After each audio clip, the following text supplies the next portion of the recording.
제가 5년 전에 책을 출판을 하고 다시 지금 5년 만에 책을 쓰고 있습니다.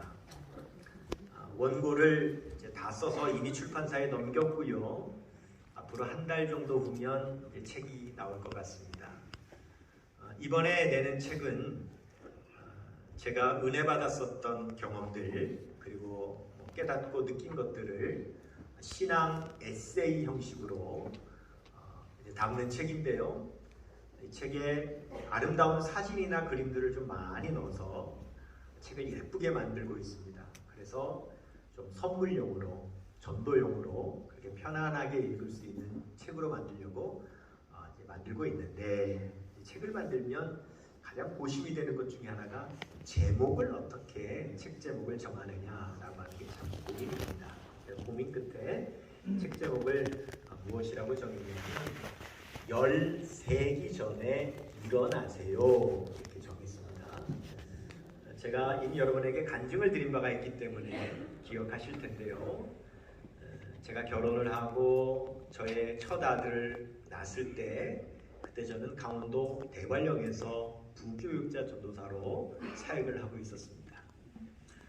근데 제가 이제 서울로 대학원을 다녀야 했기 때문에 교회에서 저에게 이틀 시간을 할애해 주셔서 이틀 동안 서울에 올라가서 아침 9시부터 밤 9시까지 몰아서 이틀 동안 일주일에 들어야 될 수업을 이틀 동안 몰아듣고 한밤중에 내려와서 그 다음날 새벽부터 교회에서 이틀이나 시간을 주셨는데 쉴 시간이 어디 있습니까? 남은 5일은 사역해야 되잖아요. 그래서 남은 5일 동안은 사역을 하니까 단 하루도 쉬지 못하고 이제 계속 사역과 학업을 병행을 하다 보니까 저도 이제 계속 지쳐가는 거죠.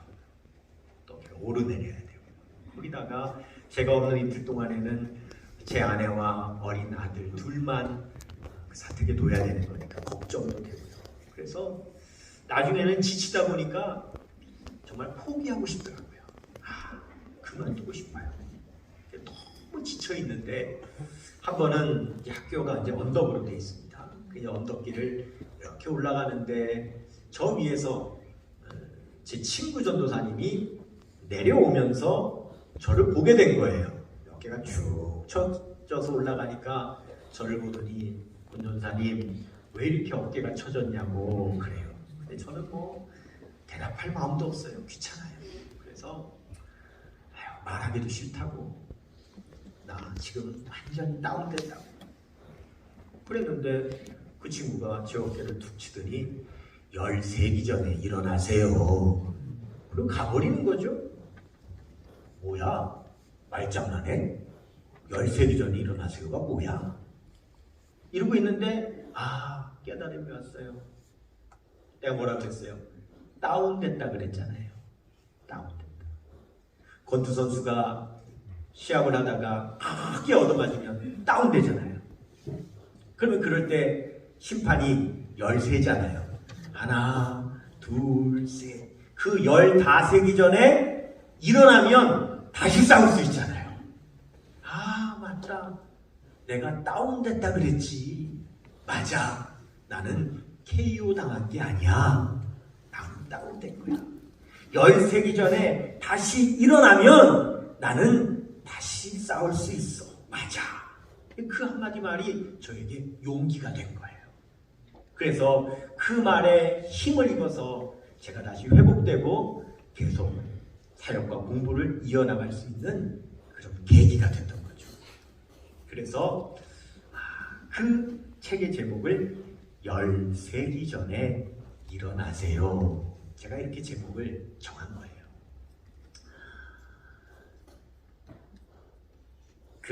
지난 3일 전이 어린이날이었잖아요. 여러분 그때 뭐 하셨어요? 저는 어린이날 제 딸이 문경에서 교사 생활을 혼자 하고 있어서 제 아내하고 함께 딸하고 점심 식사를 하려고 문경으로 갔어요. 내로 문경 옆이 예천이더라고요. 그 예천에 제 친구 목사님이 거기서 목회를 해요. 그래서 간 김에 그 가족을 문경으로 불러서 저희 식구와 그 집 식구가 같이 점심 식사를 하게 됐어요. 그 목사가 바로 13기 전에 일어나세요 해줬던 바로 그 사람이에요. 그래서 식사를 하면서 그 가족들에게 예전에 그런 일이 있었다고 그렇게 얘기를 했는데 참 기가 막힌 거 있죠. 정작 말해준 그 사람은 기억을 못해요. 자기가 언제 그랬냐고. 그럴 때가 많이 있어요. 저도요, 목사님, 전에 목사님께서 저에게 이런 말씀 해주셨는데 제가 그때 힘을 얻었어요. 그런데 저는 전혀 기억을 못할 때가 있거든요. 괜찮아요.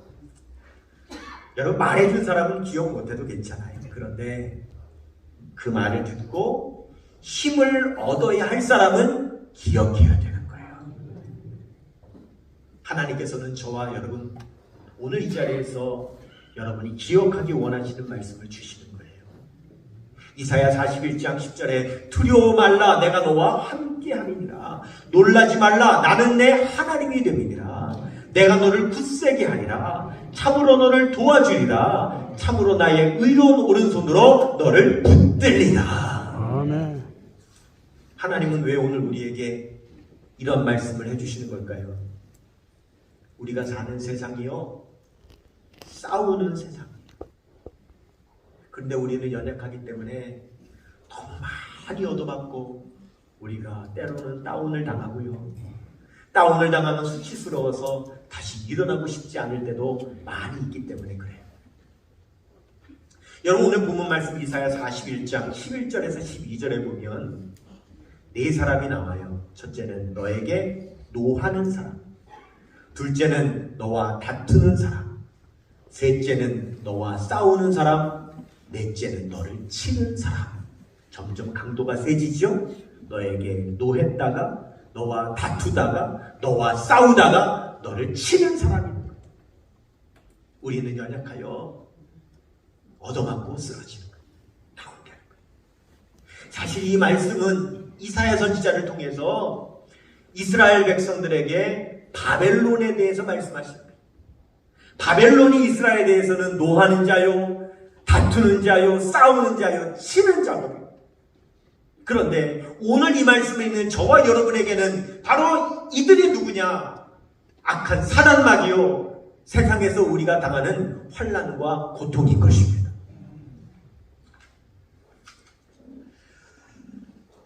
(1977년 11월 27일) 혹시 기억하시는 분이 있을지 모르겠는데, 그 당시 우리나라에서 가장 인기 있는 스포츠는 권투였습니다. 근데 그 당시에 11전 11 KO승을 가지고 있는 지옥에서 온 악마라고 하는 별명을 가지고 있는 파나마의 권투 챔피언이 있었습니다. 그의 이름은 까라스키아. 이 까라스키아에게 도전하기 위하여 한국의 홍수환 선수가 파나마로 원정을 가서 권투 시합을 하게 된 거예요. 1회전을 치르고 2회전이 됐는데 불과 2회전에서 이 홍수환 선수가 맞아서 다운을 당하고, 또 맞아서 다운을 당하고, 또 맞아서 다운을 당하고, 또 맞아서 다운을 당하고, 한 회전에만 무려 4번 다운을 당합니다. 그런데 다운을 당했을 때 이 심판이 하나 둘 셀 때 이 홍수환 선수가 13기 전에 벌떡 일어나서 다시 싸우고, 또 벌떡 일어나 다시 싸우고, 처음에 일어나서 시작했다가 4번 다운 당하고 일어났으니까 5번 일어선 것이고, 4번 쓰러졌다 그래서 4전 5기. 그 2회전에만 4전 5기를 하고 공이 울려 1분 동안 코너에서 휴식을 취한 다음에 3회전 공이 울렸을 때 벼락같이 달려들어가지고 48초 동안 이 까라스키아를 흠씬 두들겨 패더니 이 까라스키아가 KO를 당하고 만 거예요. 와, 저도 그때 직접 그거 봤었거든요. 보신 분들 기억하십니까?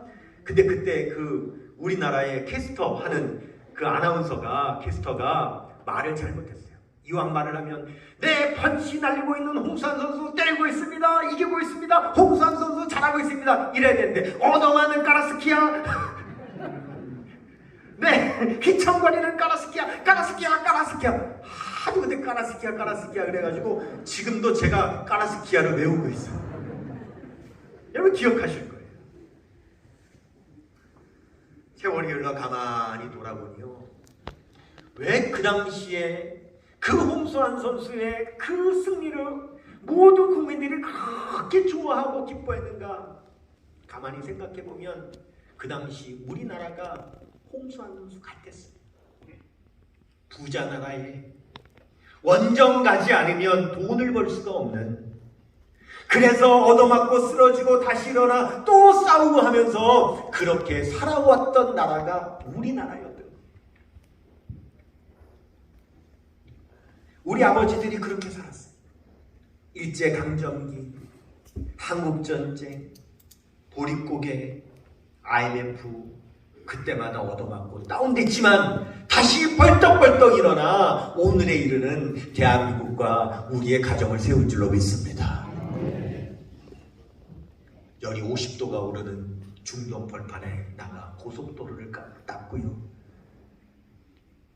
독일에 나가서 광부로 간호사로 일하고요,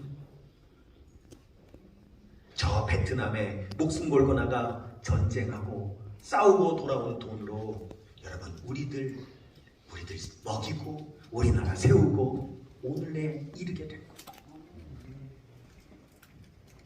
여러분 지금 우리나라가요, 세계에서 얼마나 부러워하는 나라인지 모릅니다. 여러분 외국의 수많은 사람들이요, 우리나라에 오는 게 꿈이에요. 비자를 내가지고 우리나라에 들어와서 제대로 먹고 자기나 합니까? 비닐하고 있어서 먹고 자면서 공장에서 농장에서 일해가면서 돈 벌어가지고 그 돈 자기 가족들에게 붙여주면서, 지금 여러분 우리나라에서 일하는 외국인 노동자들이 다 그때의 우리 아버지들이 그렇게 우리나라와 가정을 세웠던 것처럼 지금 우리나라에서 그렇게 세우고 있는 거란 말이에요. 얼마나 아내가 보고 싶겠어요. 그래서 여러분 돈 벌어가지고 아내도 비자 내가지고 겨우 우리나라 오지요. 그러면 부부가 같이 살아야 되는데 같이 못 삽니다.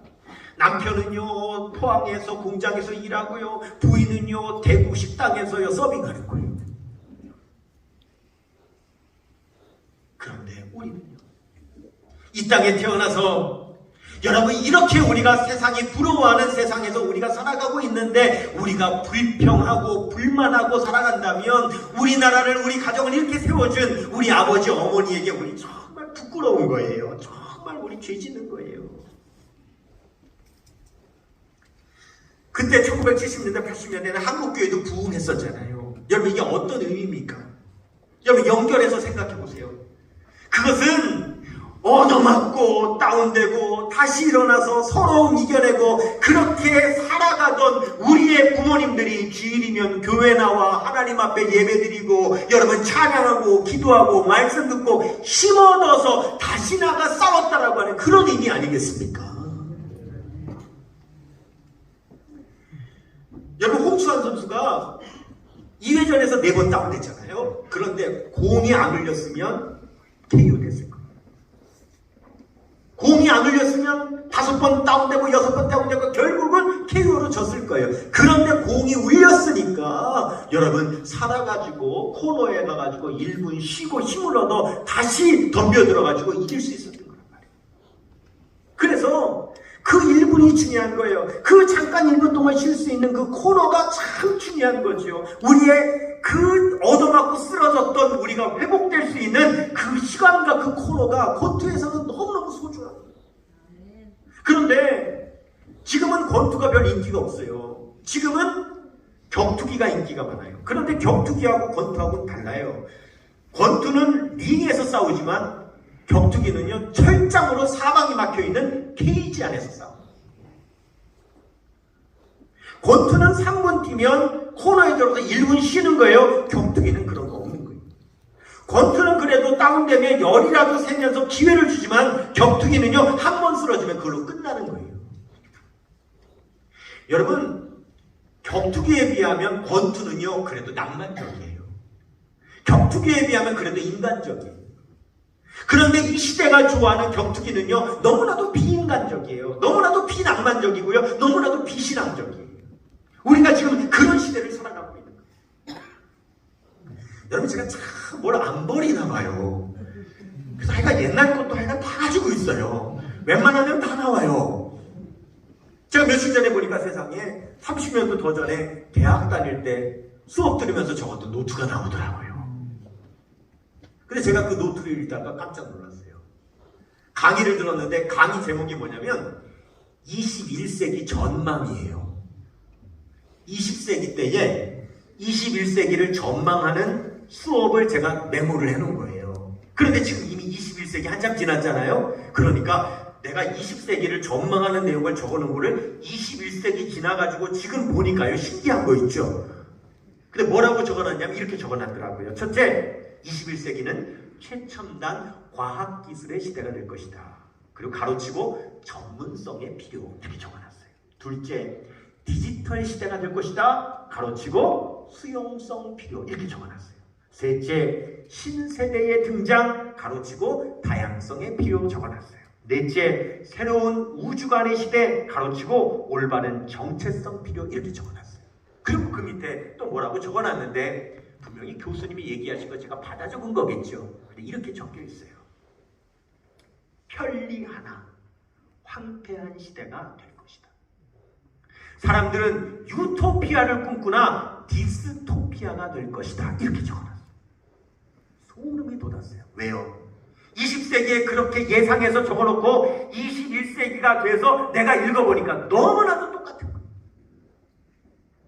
기계적으로 편리해졌지만 여러분, 편리함이 우리에게 평안함을 준 것은 아니잖아요. 디모데후서 3장 1절에 말세의 때에는 고통하는 때가 이를 것이라고 예언했어요. 말세는요, 점점 고통당하는 때가 돼요. 기계적으로는 편리할지 모르지만 그러나 우리에게 진정한 평안함은 점점 더 사라지는, 차라리 권투의 낭만이라도 있었던 그 시대가 지금 케이지에 갇혀서 죽을 때까지, 누가 한 사람 죽을 때까지 싸우는 이런 처절한 격투기의 시대보다는 차라리 그 시대가 낫었다. 2016년도에 출판계의 노벨상이라고 불리우는 맨 부커상이라고 하는 상이 있는데 우리나라 사람이 최초로 소설가가 그 상을 받았다 그래서 큰 화제가 됐습니다. 그 소설가 이름은 한강이라는 사람이고 그가 쓴 책은 채식주의자라고 하는 책이에요.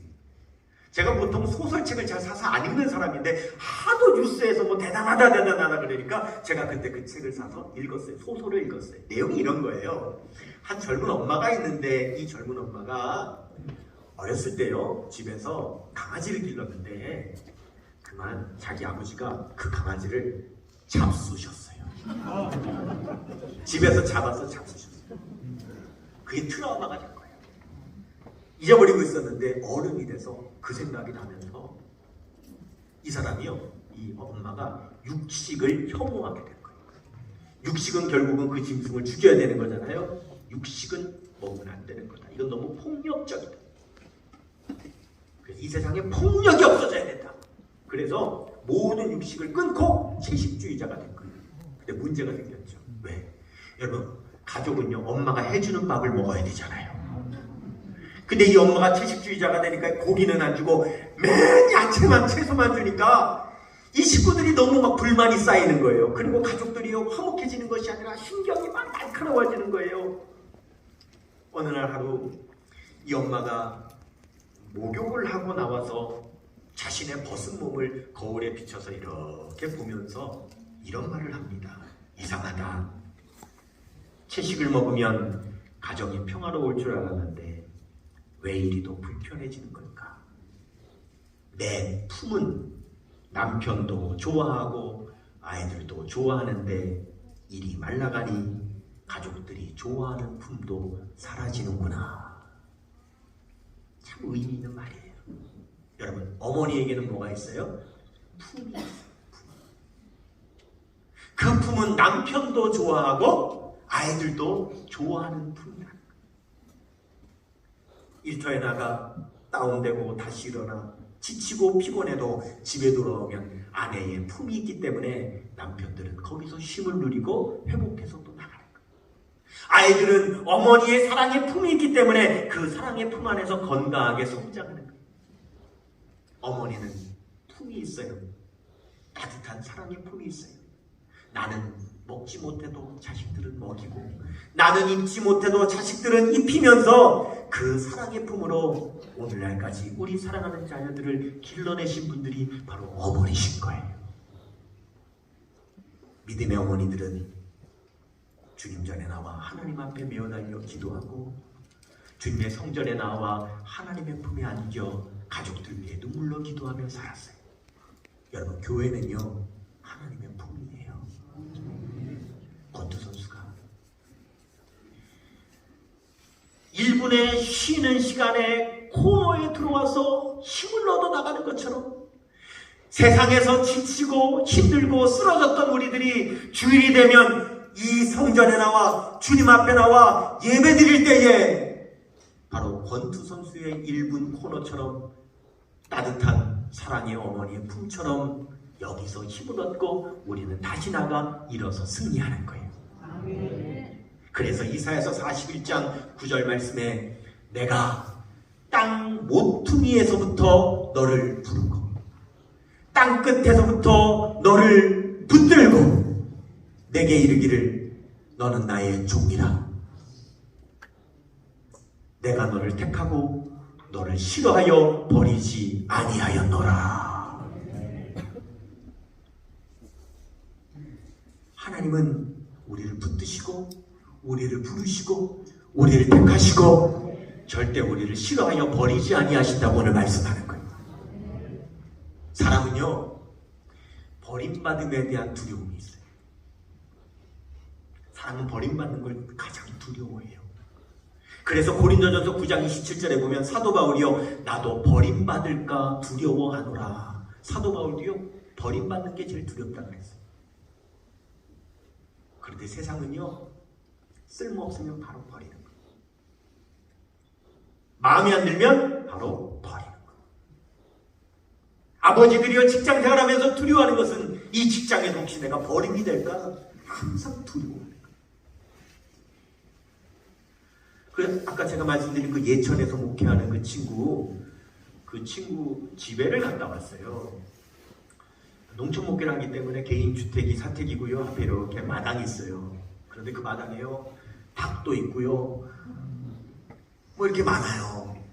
많은데 그 집에 개 한 마리가 있더라고요. 마당에 갔더니. 근데 그 개가 이상해요. 주인이 왔는데도요 반가워하질 않아요. 주인이 왔는데도요 꼬리를 치지를 않아요. 그리고 제가 낯선 사람이잖아요. 낯선 사람이 왔는데 짖지도 않아요. 그 개가요 주인을 보나 저를 보나 똑같아요. 어떻게 보는 줄 아세요? 이러고 봐요. 그래서 제가 얘 왜 이래요? 이랬더니요 이 개가 사실은 버림받은 유기견이라는 거예요. 그 유기견 지금 데려다가 키우는데 걔가 얼마나 상처를 많이 받았는지 아직도 주인한테 마음을 못 연다는 거예요. 여러분 개도요 버림받은 상처가 제일 큰 거예요. 또 버림받을까봐 가장 두려워하는 거예요.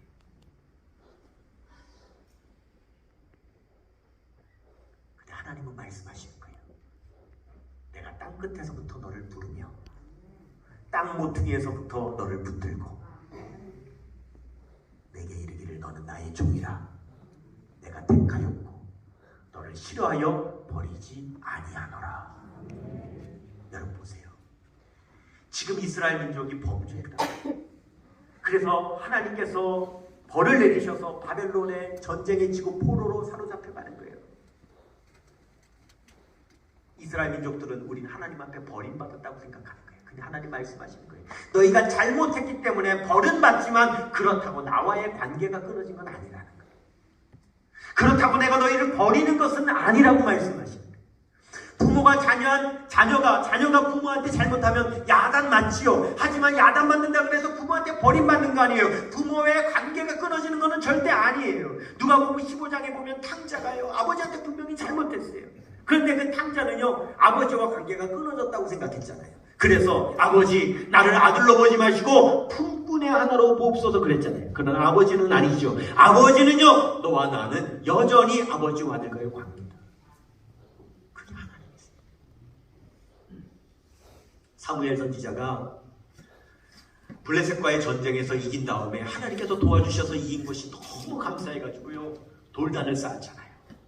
그리고 그 이름을 에벤에셀이라 그렇게 이름을 붙였잖아요. 하나님께서 여기까지 우리를 도우셨도다 하고 돌을 세웠어요. 그리고 그 돌의 이름을 에벤에셀이라 그랬어요. 에벤은 돌이라는 말이에요. 에셀은 도움이라는 말이에요. 그러니까 그 돌은 하나님께서 도와주신 도움의 돌이라는 거예요.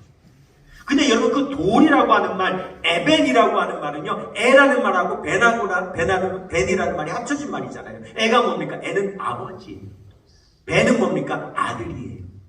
여러분, 아버지와 아들을 합친 말이 돌이에요. 이게 무슨 말입니까? 아버지와 아들은요, 돌처럼 단단하다는 거예요. 그 어느 것도 끊어낼 수 없다는 거예요. 아버지와 아들은 돌처럼 단단하게 뭉쳐있다는 거예요. 단단하게 뭉쳐있다.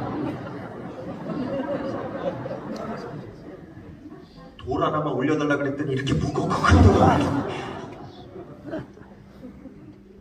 하나님과 우리의 관계가 이렇다. 단단히 뭉쳐있다. 하나님 우리를 버리지 않으십니다. 하나님 우리를 포기하지 않으십니다. 하나님 우리를 붙들어 주십니다. 하나님 우리와 함께 하십니다. 세상 일에 실패했어도 너는 절망하지 말아라. 내가 너를 도우리라. 다시 일어서게 하리라. 질병으로 고통당해도 너는 두려워 말라. 내가 너를 도우리라. 다시 일어서게 하리라. 나를 버린 자들도 내가 사랑하거늘 하물며 너희를 그냥 둘까 보냐. 나는 너와 함께하는 너의 하나님 됨이니 나의 의로운 오른손으로 붙들리라. 내가 너를 굳세게 하리라. 내가 너를 도와주리라. 너로 하여금 나를 증거하도록 내가 너를 도우리라.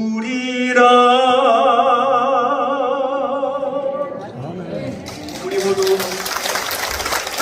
자리에서 일어나시고 우리의 신 붙잡고 하나님 다운됐지만 하나님 열세기 전에 다시 일어나서 하나님 나가 결국은 승리하여 하나님께 영광 돌리기를 원하오니 우리를 일으켜 세워 주옵소서. 주여 세 번 부르고 기도합니다. 주여 주여 주여.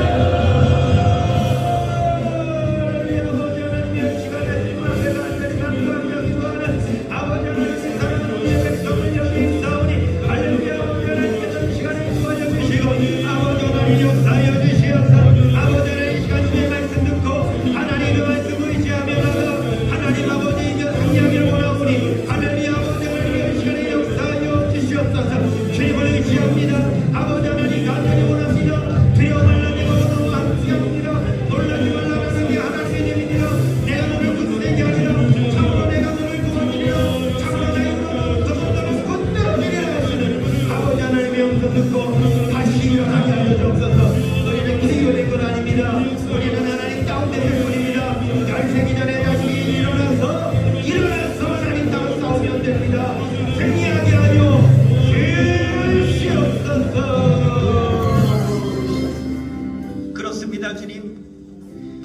때로는 우리의 삶의 자리가 너무나도 버겁고, 하나님 때로는 너무나도 많이 얻어맞고, 때로는 다운되고, 그 사실만으로도 너무 수치스럽고 부끄러워서 일어나고 싶지 않을 때도 있지만, 그러나 일어나라고, 내가 너를 붙들어 줄 것이라고, 내가 너를 도와줄 것이라고, 너를 승리하게 할 것이라고 말씀하시는 주님의 음성 듣습니다.